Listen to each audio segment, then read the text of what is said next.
Good morning, everybody, and Happy New Year. Welcome to 2026. This is Chris Robinson, Robinson Ag Marketing, with today's pre-opening grain and livestock comments. Well, it's kind of nice to not have overnight markets, right? We'll see today if beans and corn can, find some footing here. I just did the math. We are actually, if you count today, we're 7 business days away from the USDA report. Today is Friday the 2nd. Um, the next Friday is the 9th. Reports Monday the 12th.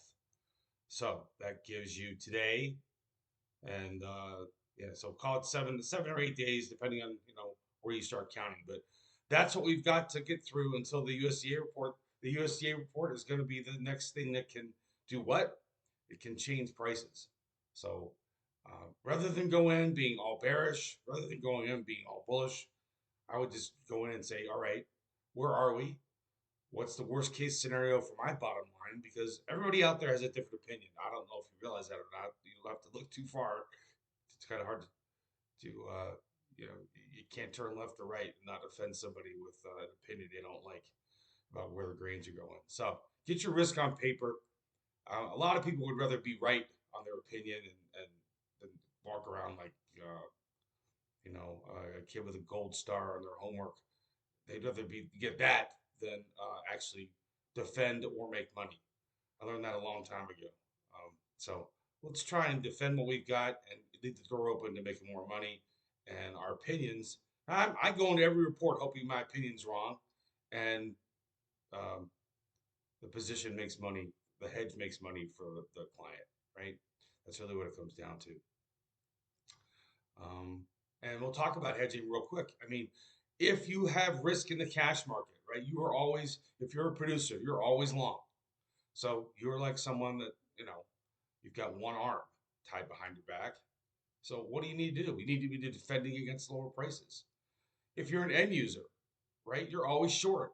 You need to be defending against higher prices. The rest of it is just words and people needing to be right. Get your risk on paper. The idea would be to have a very cheap hedge on paper and make money in the cash market, whatever that means to you. If you're an end user, how do you make money in the cash market? Well, the market prices collapse, right? If you're a producer, how do you make money? Well, you want the flat price to rally. Um, Try and simplify things. It's just like playing baseball. It's fundamentals. Or playing football. It's blocking and tackling and get your head on somebody and making the block. The hedging, that's all it is. And too many people get too wound up about I gotta be right. I gotta be the person at the coffee shop strutting around saying I sold the high in this or I bought the low in that. That's wasted energy, guys. All right, that's my 2 cents on hedging for 2026. We'll see if cattle can get further higher. We did finish higher on the fat cattle and the feeder cattle, but we're kind of running out of gas. So we will see. The Fed fat cattle have not filled the gap.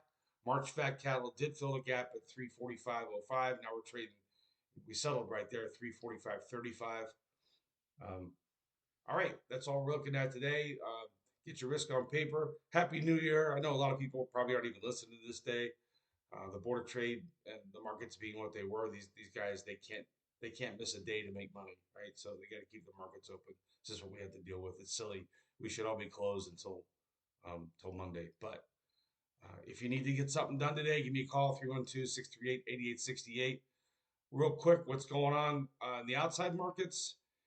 You have diesel back down to 211, which is good, the 7-month low. You have crude oil under $57. Again, if we take out 54.98, that's going to be a new 5-year low. That's going to get some politicians squawking one way or the other. And silver, for now, of course, hindsight's the best trader, right? We went down to 69 and change. Now we're above 70, trading 73 again. It's safe to say that 70 is support. so so now, when a lot of people got stopped out on Friday on that break, I would expect to see daily ranges in silver of $5 to $7. That's $5,000 to $7,000 on a one lot micro. That's $35,000 to $40,000 if you're trading the 5,000 ouncer. So lots of risk and reward out there in silver. If you need to be, if you're jonesing for a market that's moving, trade silver. Okay, have a good day.